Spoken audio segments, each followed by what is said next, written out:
Alors ici, nous avons deux courbes. Une courbe qui est une droite et une autre courbe qu'on a déjà rencontrée, qu'on appelle une parabole. Vous verrez ça l'année prochaine.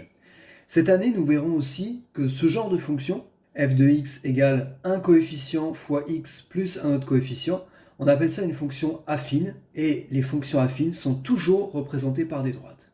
Mais ici, on n'a pas encore vu cette notion, et on pouvait quand même répondre à la première question. Je vous avais conseillé de calculer l'image de 1 par f, en remplaçant x par 1. Ici, on trouve 6.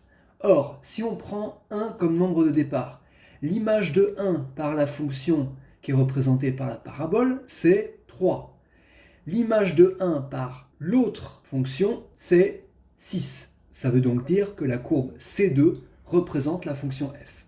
Que vaut f de 3 ? Ça ne pouvait pas être une lecture graphique. Effectivement, graphiquement, il semble que l'image de 3 par f soit 2. Mais si l'image de 3 par f était 1,99, on ne verrait pas la différence. Il n'y a pas écrit quelle est une valeur approchée de f de 3, donc c'est par le calcul.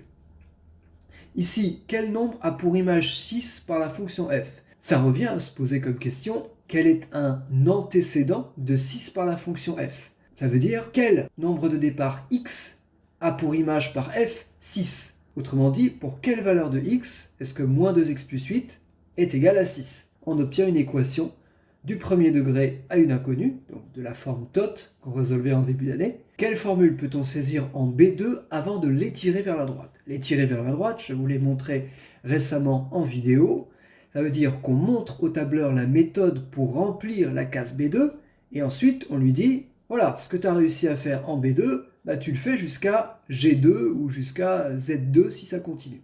Donc, il ne faut surtout pas écrire le calcul avec moins 2, puisqu'il ne saura pas, le tableur, faire le calcul ensuite avec moins 1, 0, 1, etc. Il faut lui donner le calcul à effectuer pour le nombre de départ B1, le nom de la case qui est ici.